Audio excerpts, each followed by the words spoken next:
Cara menyikapi hinaan atau celaan. Yang pertama, buka Quran surah ketiga, ayat 133 sampai 134. Ada orang-orang yang disiapkan oleh Allah tempat kembali di surga yang sangat luas, indah dan lapang.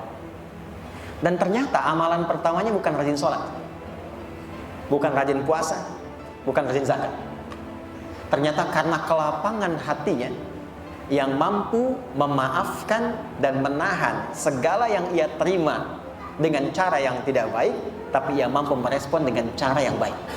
Wasari'u ila maghfiratin min rabbikum wa jannatin arduha as-samawati wal ardu u'iddat lil muttaqin alladzina yunfiquna fis sarai wad dharra wal kadhimina al ghaidha wal 'afina 'anil nas wallahu yuhibbul muhsinin. Kata Allah, jika engkau menerima sesuatu yang kurang menyenangkan, dicela, dihujat, tengok dulu ke diri kita. Ada enggak hujatan itu yang memang sesuai dengan perilaku kita? Jika memang ada, jangan merasa berat kita untuk mengoreksi diri dan meminta maaf. Jelas ya? Maka lihat siapa yang menghujat. Apakah orang yang berilmu? Orang yang saleh? Yang soleh itu kalau mencela, tidak mungkin soleh mencela kepada sesuatu kecuali ada perbaikan di dalamnya. Karena lawan soleh itu salah. Jadi kalau orang soleh itu mencela kepada yang salah untuk diperbaiki kesalahannya. Salah mencela kepada yang soleh karena memang iri hati dengan kebaikannya. Jadi kalau ada seseorang menghujat, mencela, tanya, betul nggak isi hujatan itu ada dalam diri kita? Kalau ada, wasari'u ila maghfirah. Jangan tunggu waktu dan gengsi untuk mengevaluasi. Kata Allah, hei, rendahkan dirimu untuk menerima itu dulu, lalu koreksi. Tapi kalau tidak ada itu, yang diberikan tidak sama, yang dituduhkan tidak serupa, maka apa yang terjadi? Perhatikan kalimatnya. Wa jannatin arduhas samawati wal ardu. Aku tawarkan, aku siapkan, kata Allah, surga seluas langit dan bumi. Jadi ada orang yang mendapatkan tempat di surga, tempat itu seluas langit dan bumi. Silakan. Mau maraton, mau kopdol, mau olahraga, apa seluas langit dan bumi. Dan indah. U'iddat lil muttaqin, aku siapkan untuk orang takwa. Apa ciri orang takwa yang ada di sini? Satu, alladzina yunfiquna fis sarai wad dharra. Satu, gemar berbagi. Baik dalam keadaan lapang ataupun sulit. Kalau sedang lapang berbagi, wajar ya. Tapi sedang sulit masih berbagi, itu luar biasa. Nah, kaitan dengan pertanyaan Anda tadi, perhatikan kalimat seterusnya. Wal kadhiminal ghaidha. Yang pertama setelah itu dia sanggup menahan amarah. Maka kalau ada yang mencela, menghujat dan isi celaannya nggak sesuai dengan keadaan kita, jangan marah dulu kata Allah. Tahan dulu. Ya. Mungkin dia itu mencela, boleh jadi dengan maksud tertentu yang belum bisa kita baca. Mungkin ada keperluan yang belum terpenuhi, dia mencela. Mungkin ada sesuatu persoalan yang ingin dia ungkapkan, dia tidak menemukan jalan, dia harus mencela. Tadi saya ada pertanyaan di IG, saya lihat, saya belum jawab beberapa, bukan tanya jawab. Ustadz, apa hukumnya berbagi tanpa tersenyum?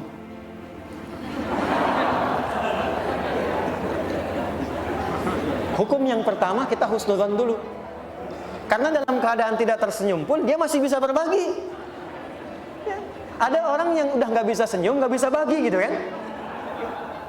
Yang kedua, boleh jadi dia memang sedang punya persoalan yang sedang dia pikirkan, sehingga koneksinya tidak nyambung dengan kegiatan yang sedang dia lakukan.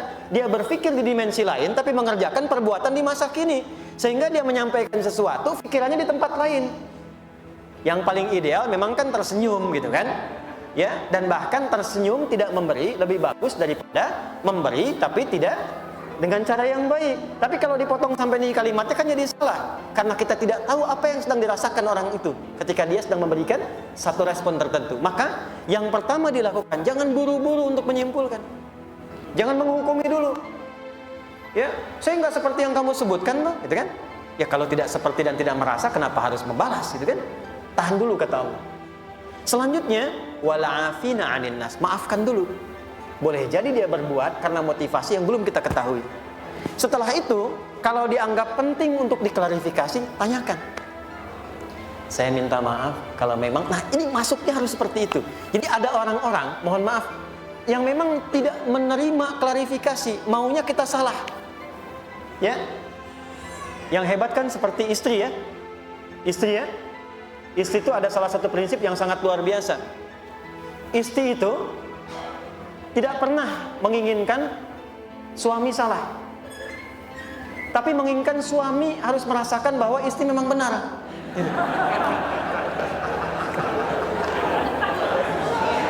Kadang terjadi demikian. Nanti ya saya balas dengan yang lain. Masuk dulu sini. Jadi yang pertama, kalau memang itu dianggap penting untuk ditanyakan, masuk tapi dengan jalan yang lembut. Masuknya bagaimana? Ada orang keras yang tidak menginginkan apapun dari kita kecuali maaf. Maka datang dengan mengatakan, saya mohon maaf. Kalau selama ini memang ada tindakan, sesuatu yang kurang tepat, kurang baik, saya tidak akan mencari argumentasi untuk membela. Tolong maafkan saya. Dan mohon izin dari apa yang tadi kamu sebutkan, kira-kira bisa ditunjukkan supaya saya bisa koreksi. Biasanya kalau sudah seperti itu ada dua tingkat. Kalau orang masih kekeh, di situ dia akan mulai menurun. Yang udah sudah nggak apa-apa, aku maafkan. Tapi di belakang dia berpikir, dan itu sudah menurunkan tensi untuk memperbaiki diri. Tapi kalau dia ingin berubah menjadi baik, maka dia akan menerangkan dengan sesungguhnya. Saya juga minta maaf. Sebetulnya saya nggak suka kamu kemarin begini. Ya udah, saya katakan aja begini, dan begini. Maka didapatkanlah jalan tengah untuk itu semua. Tapi ambil tawaran Allah, karena tawaran manusia belum tentu memenuhi apa yang kita harapkan. Kata Allah, kalau ada orang mencela, kalau ada orang menghujat tidak seperti yang digambarkan, tahan amarah, jangan marah dulu. Kedua, maafkan, lapangkan hati. Kalau dipandang patut diklarifikasi, datang, turunkan diri kita. Kalau perlu minta maaf, minta bimbingan, minta petunjuknya, dan tunjukkan di balik yang disoal itu supaya diperbaiki.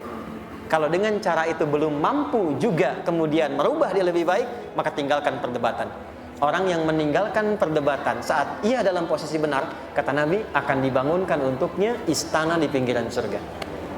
Kok di pinggir ya Rasul? Ya masih untung dikasih istana di surga juga kan? Ya, dan itu bagian terindah yang bisa kita dapatkan. Saya kira jelas ya.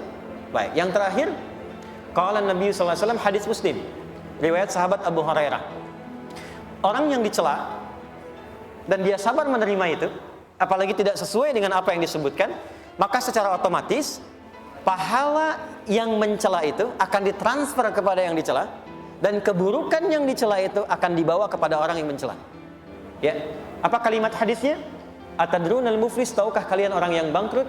Qalu ya Rasulullah, al-muflisu fina ma la dirham lahu wa la mata'. Ya Rasulullah, menurut kami orang bangkrut yang tidak punya uang sesen pun, tidak punya aset sedikit pun. Kata Nabi, bukan.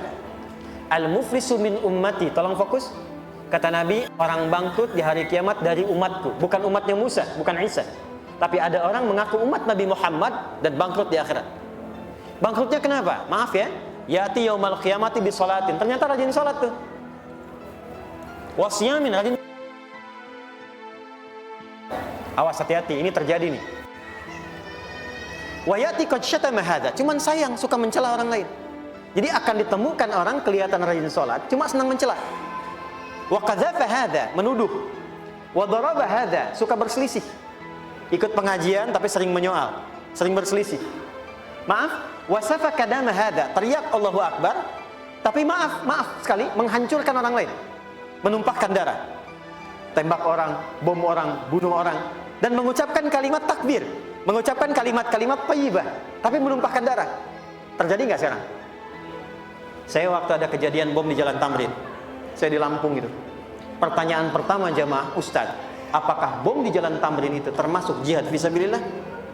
Saya bilang, Pak, sependek pengetahuan saya, jihad fisabilillah itu jihad di jalan Allah, bukan di Jalan Tamrin. Oh, kita terangkan kaidahnya itu pelan-pelan. Tapi itu terjadi. Nah, kalau itu kejadian, perhatikan rumusnya. Tu'khadhu hadza min hasanati wa hadza min hasanati. Kalau ada orang sholat, setelah itu mencela orang lain, maka pahala sholatnya dipindahkan kepada orang yang dicela itu. Makanya sabar itu, sabar bukan kalah. Ketika kita sabar dan memaafkan, urusan kita dengan orang itu akan diselesaikan. Tapi urusan dia dengan Allah belum selesai. Dan ketika diselesaikan, kita tidak akan kepikiran lagi tentang persoalan dengan orang itu. Jadi kalau kita sudah memaafkan dan menahan diri, nanti akan dilupakan oleh Allah, nggak ingat lagi masalah itu. Kita bisa move on mengerjakan yang lain. Tapi dia akan selalu ingat kita. Dan yang paling berbahaya kalau tidak ditobati, itu akan istidraj. Terus mencari kesalahan sampai bahkan tidak pernah merasa bosan. Itu yang bahaya.